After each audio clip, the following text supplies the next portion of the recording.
ng mga nagbabagang balita. Pagkaimatay ng ilang estudyante sa isang paaralan sa Cabusao, Camarines Sur, iniimbestigahan ng LGU. Exclusive! Lalaking nag-order at bumili ng chainsaw online, arestado sa ikinasang entrapment operation. At nasa 75 estudyanteng sumailalim training and seminar sa Project Click Digital Literacy sa Libmanan at Baaw, nagtapos na!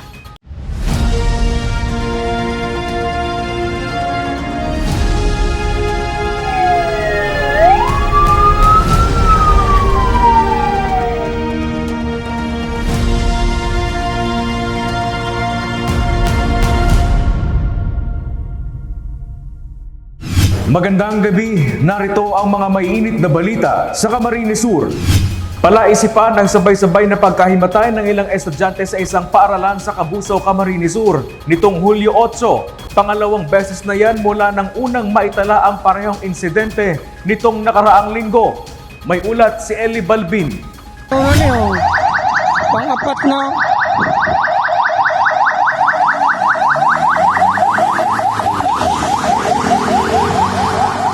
Isa-isang sinugod sa pagamutan matapos mahimatay ang ilang estudyante sa Santa Lutgarda National High School sa bayan ng Cabusao pasado alas 8 ng umaga nitong Martes, July 8. Ayon sa incident report at opisyal na pahayag ng LGU Cabusao sa ilalim ng pamumuno ni Mayor June Aguilar, lagpas 60 estudyante ang napaulat na hinimatay at nakaranas ng hyperventilation, pagsikip sa dibdib at hirap sa paghinga. 54 sa mga ito ang dinala sa RHU Cabusao, 12 naman ang nirepair sa Bicol Regional Hospital and Geriatric Medical Center at 3 ang dinala sa Libmanan District Hospital. Hindi ito ang unang beses na sabay-sabay na hinimatay ang ilang estudyante dahil sa nangyari ang parehong insidente nitong Biyernes, July 4. Ayon pa sa incident report, hyperventilation syndrome at pagka-expose sa chemical ang tinitingnang sanhi ng pagkahimatay ng mga estudyante. Ayon kay punong barangay Oscar Santa Ana, sunod-sunod ang pagdaan ng ambulansya sa kanilang lugar at may inabutan pa siyang mga estudyante na hinimatay sa kanilang barangay. Kaso hapon po, ang nangyari, naluwas dyan sa Pigladaraman sa Sinter. Dahil man po kami nagparakuyan, tapig sa RHU, tapos sa munisipyo. Yan po kami sa loob ng barangay hall. Pag-aagi po hindi, ngayon ko putad sa ambulansya. Tapos pati po nga ni itong sa budget, ginamit naman, makahatod man. Igwa man po nga ni sa barangay hall, nakatukaw-tukaw man pag-abot ko halim man ko sarong. Pag-abot ko igdi, may nakatukaw-tukaw man na doang aki na hinimatay man daw to. Tapos, naulian naman. Samantala, ayon kay Mayor June Aguilar, pinag-usapan na ng LGU kung anong intervention ang gagawin ng LGU sa naturang paaralan. Magkakaroon rin ng deep briefing activity sa mga estudyante at guidance counselor sa mga paaralan sa Cabusao kasunod ng nangyaring insidente sa Santa Lutgarda National High School bilang pagpapahalaga sa kaligtasan ng mga kabataan. Tiniyak ng alkalde na ginagawa ng LGU ang lahat upang hindi na maulit ang naturang insidente. Eli Balbin, CSN. Isang miyembro mano ng NPA ang patay sa nangyaring engkwentro ng kasundaluhan at rebeldeng grupo sa Sitio Bansuray, Barangay Belwang, Lupi, Camarines Sur, umaga nitong July 8. Ayon sa 81st Infantry Spartan Battalion ng Philippine Army, tumagal ng 10 minuto ang palitan ng putok ng magkabilang panig na nagresulta sa pagkakapatay ng isang membro ng New People's Army. Na-recover sa encounter site ang isang AK-47 7.62mm rifle. Matatandaan na nitong July 6 na makasagupan ng 81st IB ang mga rebeldeng grupo sa pagitan ng Barangay Napolitan, San Ramon at Barangay San Rafael Norte sa Lupi. Patuloy ang ginagawang pagtugis ng kasundaluhan sa mga natitirang kasamahan ng nasawing rebelde.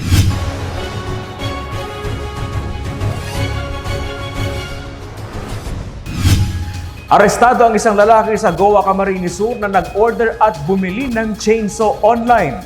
Bawal yan ayon sa PNP Anti-Cybercrime Group sa ilalim ng Chainsaw Act of 2002. May ulat si Regine Pue.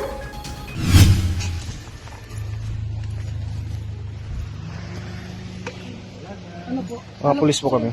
Hindi po, sir. Hindi po.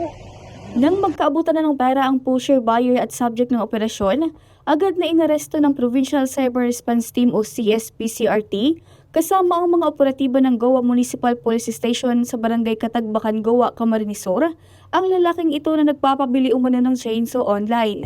Sir, mahirap. Kumulot mo, sir. Mahilang po ko na puso, sir. Hindi po, may pamilya po po, sir. Layman po kumano lang, sir. Tagay po. Tumukha ka, lapiga. Sinubukan pa ng suspect na si alias Dante na makiusap sa mga otoridad. Depensa ng suspect, in-order niya online ang chainsaw para sa personal use umano nito. Ayon kay Police Captain Angelo Babagay, ang team leader ng Naga Camarines Sur Provincial Cyber Response Team, mariing ipinagbabawal sa batas ang pagbebenta ng chainsaw ng walang kaukulang papeles dahil pwede itong magamit sa mga bagay na pwedeng ikasira ng kalikasan. Ito, base sa pag-imbestiga niya, nabili niya ito online. So, hindi niya na rin gagamit, ibininta niya. Magwa 1 year na din na ginagamit niya yung chainsaw. Kaya lang, nung siguro na ano niya na hindi man na niya gagamitin, ibininta niya. Nakuha sa operasyon ng isang unit ng chainsaw, 3,000 pesos, kasama na ang 2,000 na budil money. Nakasaad sa Republic Act 9175 na dapat sa mga authorized buyer, supplier at seller lang maaaring mabili o makakuha ng chainsaw. Na-monitor umano ng otoridad ang aktibidad ng suspect sa isang bayan cell group sa social media. Ina-abuse iyan kasi ginagamit yan sa pagputol ng kahoy. So kung sino-sino na lang ang pwedeng bumili niyan, pwedeng gamitin yan sa pagputol ng kahoy. So nandyan yan ng DNR na bago ka pumutol ng kahoy, kailangan mong may permit. So kung anong gagamitin mo din yung chainsaw, may permit din yon. So kung hindi ito mariregulate, hindi makokontrol ang pagputol ng kahoy. Matapos ang pagkakaaresto, dinala si alias Dante sa Goa Municipal Police Station at makaharap sa kasong paglabag sa Republic Act 9175 o ang Chainsaw Act. Muling paalala ng otoridad. Pinagbabawal yan sa Chainsaw Act. Pinapaalalahan natin yung mga kababayan natin na kung gusto nilang bumili ng chainsaw, doon sila sa mga legit na bilihan na bago sila mabigyan ng chainsaw na yan, ay may kaukulang papeles yan. Regine Boy, CSN.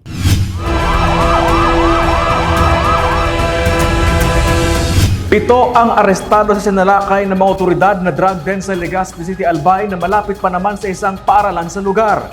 Isa sa mga naaresta sa kampanya kontra droga, isang estudyante. Nagbabalik si Regine Boy. Hindi na nakapalagpa ang 7 kataong matapos ma-corner ng operatiba sa ikinasang bypass operation sa Purok 1, Barangay 14, Ilawod, Poblasyon, Legazpi City, Albay, gabi nitong Hulyo 8. Target ng operasyon ang isang drug den na matagal nang minomonitor ng mga otoridad sa likod mismo ng isang private school sa lugar. Ginagamit rin umano bilang boarding house ang bahay na ginawang drug den o pwestuhan ng mga nais o meskor ng droga. 7 katao ang naaresto, kabilang ang 45 anyos na umano'y tagapamahala ng drug den at isang college student. College student po ini and padagos ng tig-verify kasi aram mo nga ni na ang assessment ni dyan or suspected ni dyan na igwapang mga parokyano ining mga estudyante. Nagkataon nga lang na bakasyon pa yan duman sa eskwelahan. Kaya diit pa po ang mga nagduduruman. And ini kung mga nadakot ta, ini sa mga permi na hiling kang katuyan undercover agent every time mag-conduct sinda kang test by operation. Nakumpiska sa operasyon ang tinatayang 10.3 gramo ng hinihinalang shabu na may halagang humigit kumulang 70,040 pesos. Meron po, dakulang accomplishment pa ini na dismantle pa sa drug den. Specifically or especially yaon siya sa likod ng Sarong Catholic School na pwedeng kung palagos ini na magiging session house, baka makarecruit pa po ini yung mga estudyante duman. Aram mo baga, duwa ang eskwelahan duman na posibleng ma-impluwensyahan ang satuyang mga estudyante na magamit. So kaya nga po, dakulaon sa impact niya, even sa mga yaraon duman talagang nabigla and at the same time naugma man po sinda yun nga ko ito na dismantle pa po sa drug den. nahaharap sa kasong paglabag sa Republic Act 9165 o Comprehensive Dangerous Drugs Act of 2002 ang mga sospek.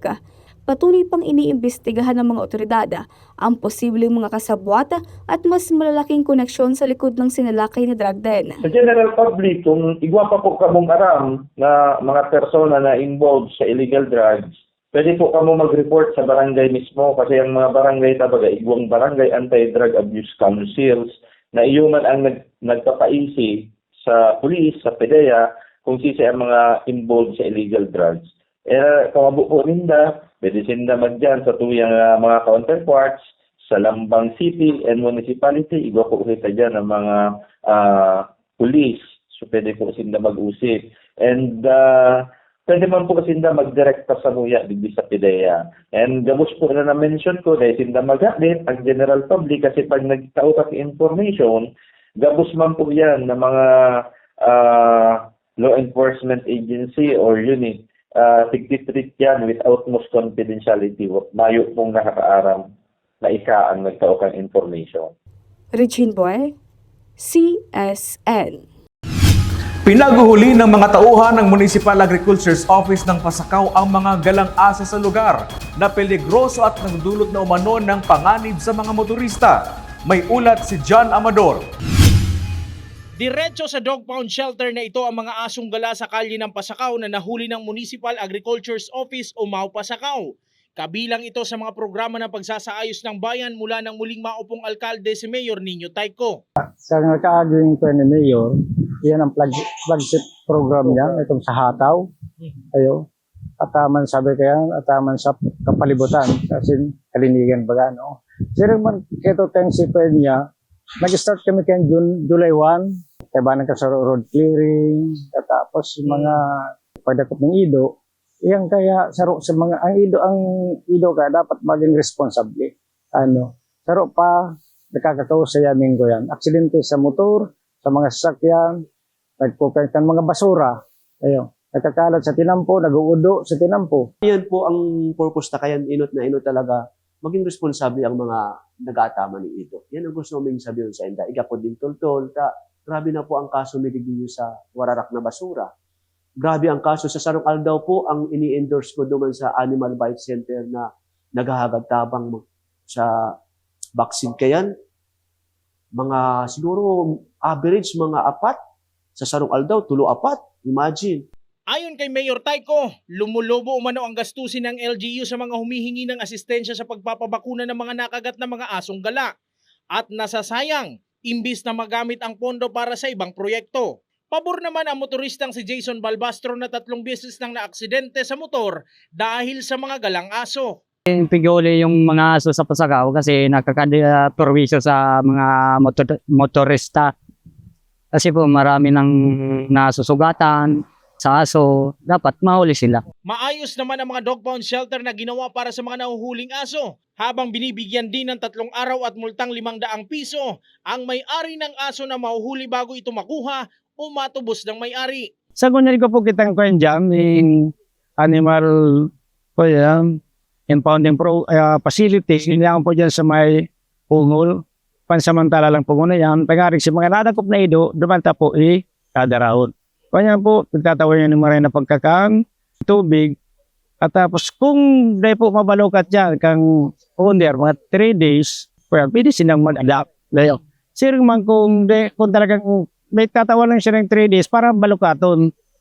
Ayon sa may municipal ordinance mga LGU, para sa approve naman niya na municipal ordinance na si owner dapat balukaton ninda pag after 3 days. Magayon ang sa tayong programa dyan, nagpag-ibog kitandong impounding cage. Na may atop, mahiling maninda, maayos, pinapakakan ni maayos, inaalagaan ni maayos. Ang nadadakop na digdiyo, o na mga responsible dog owner naman na nagdigdiyo sa tuya, na nagbalukat. Sabi nga ni Ninda, pasensya na, nakalawa si Ido Ninda, like kasubanggi, gusto ng kung anong kaso, sabi ko may protocol kita kaya, may policy kita kung paano mag-redeem kang mga na-apprentang ido. Based naman sa first offense sa ordinance kaya po, parang 500 pesos po si redemption fee. Ipagpapatuloy umano ang paghuhuli sa mga asong gala sa buong bayan ng Pasakaw matapos sa kasentruhan nito. Kaya please pakiulay mi po talaga para lalo na may mawara ning buhay, madanyaran ning buhay, yung mga nakakagat ning ido, at tamano yung maayos po ang sa indong mga ido. Yun ang pakiulay mi po. Ano po, arami man may mga pet lovers man po dyan, kami po nagpa-follow kami. Nagpa-follow kami kung paano ta po i-handle ning maayos ang pag-asikaso ang mga ido na nadadakop po kan sa Toyan Team. Jan Amador, CSN. Higit sa 24,000 na kaso na ng animal bite ang naitala ng Department of Health sa Kabikulan sa unang 3 buwan ng taong 2025. Ayon sa DOH Center for Health Development Bicol, ang Camarines Sur ang may pinakamataas na animal bite cases na mayroong 8,525. Camarines Norte na may 5,105, 4,970 naman sa Sorsogon, 2,812 sa Masbate, 2,203 sa Catanduanes at Albay na may 1,299. Ayon sa Health Department, resulta umano ito ng irresponsableng pag-aalaga sa mga alagang hayop. Maaari magdulot umano sa rabies ang simpleng kagat ng hayop kapag ito ay binaliwala. Kaya paalala ng otoridad na magpaturok ng anti-rabies vaccine sa mga accredited animal bite treatment centers. Nagtapos na ang training at seminar ng 75 estudyante mula sa Governor Mariano Villafuerte Community College at Bao Community College na sumailalim sa Project Click o Digital Literacy. Governor El Rey Villafuerte pinangunahan ang pagtatapos ng training at seminar. May ulat si Eli Balbin. 75 mag-aaral mula sa Governor Mariano Villafuerte Community College at Bao Community College ang nagsipagtapos sa Project Click Digital and Literacy Training and Seminar na ginanap ng 3 araw. Layunin nitong maiangat pa ang digital literacy at competency ng mga kabataang Pinoy. Ayon kay Maricel Pinheiro, Officer in Charge ng GMBC Silibmanan, malaking tulong ito sa mga estudyante dahil magagamit nila ang naturang na training hindi lang sa kanilang pag-aaral maging sa paghahanap nito ng trabaho. So malaking tulong po ito, lalo na po mga estudyante pa po sila, magagamit nila ito sa kanilang pag-aaral po. Katulad po sa Baaw, may mga subjects po sila na through online. So malaking bagay po. Isa ito sa mga inisyatibo ni Governor El Rey Villafuerte, katuwang sina 2nd District Congressman Luigi at 5th District Migs Villafuerte na magkaroon ng libreng digital literacy training para sa mga mag-aaral. Layunin ng provincial government ng Kamsur na maturuan sila kung paano maging responsable sa paggamit ng digital platforms, pag-enhance ng digital skills at iba pa lalo sa panahon ngayong digital age. Kasi kahit na ordinaryong, kahit na summa cum laude ka, graduate, kumari nursing, kailangan mo rin ng digital literacy. Kailangan magaling ka sa computer, marunong ka sa AI. So kahit na anong course na i-take up mo, dapat digitally literate ka. And ngayon, kailangan may alam ka sa artificial intelligence. So yan ang dapat tatrabahuin natin dito sa GMPCC. Inot po, magayon po maray na tabang ini po sa sakoy. Aninhuli po, tako po sarong estudyante na may man pong kakayahan talaga magbakal ning arog po kaniyong pasilidad na magagamit po sa pagklase. Magayon po maray na onra iniyo na natawan po ako ning laptop, saka po natawan po ning training na magagamit ko po sa sakuya pong pagklase asin po sa trabaho po. Ayon kay Joby Lanyog, second year college ng Bao Community College, sa 3 araw ng kanilang training, mas na-improve ang kanilang basic skills na dapat nilang malaman. Malaking tulong umano sa kanya ang digital literacy bilang isang future educator. Yung mga basic skills po na dapat malaman po namin, yun po, mas na-train po, mas na-improve at mas pina-develop po ng mga mentors po namin sa loob po ng 3 days training po. Sobrang magagamit po, especially po na future educator po ako. Yung mga basics po na ginagamit namin sa Microsoft, sa Excel, sa PowerPoint, sobrang magagamit po namin siya. Halimbawa na lang po sa pag-compute po ng grades ng mga estudyante namin, sa pag-present po ng mga schoolworks po nila, and etc. po.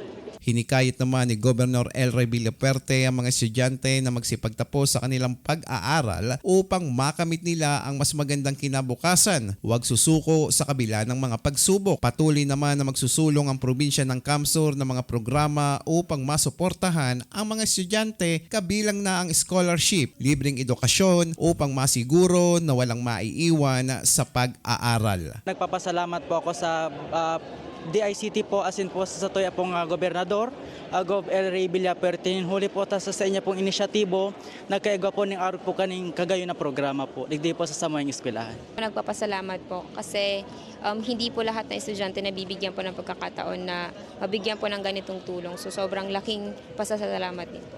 Eli Balbin, CSN. 500 production operator patungong Batangas ang alok na bakanteng trabaho ng isang employer sa nagpapatuloy na local recruitment activity nito, katuwang ang provincial government ng Kamsur. Magandang employee benefits alok ng kumpanya. Narito ang ulat. Fresh grad and need a job?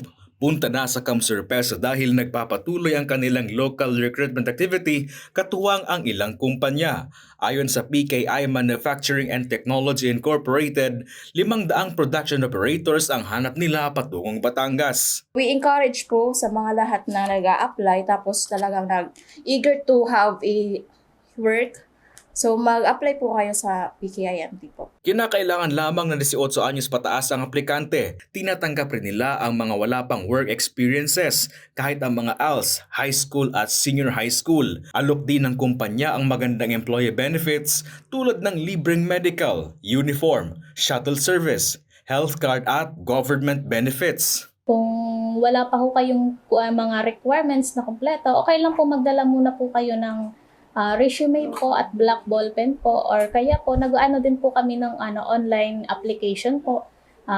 Mag-message lang po sila sa Facebook account po namin at i-message back po sila namin. Maliban sa PKIMT, nagpapatuloy din ang local recruitment activity ng iba pang kumpanya na walang sawang sumusuporta sa programa ng Kamsur PESO at provincial government ng Kamsur. Sa ilalim ng pamumuno ni Governor El Rey Villafuerte, katuwang sina Kong Luigi at Migs Villafuerte na layong makapagbigay ng lehitimong trabaho at oportunidad sa mga Camarinense. So, nagpapasalamat po sa permisindang nagpo sa mga job fair po. Kaya dako wala mong pakinabang sa naghahanap ng mga trabaho po. Kamsur po. Chris Novello, CSN. At yan ang mga mainit na balita ngayong araw sa Camarines Sur. Kami ang Kamsur News. Ako po si Chris Novello. Diyos mabalo sa pagtitiwala.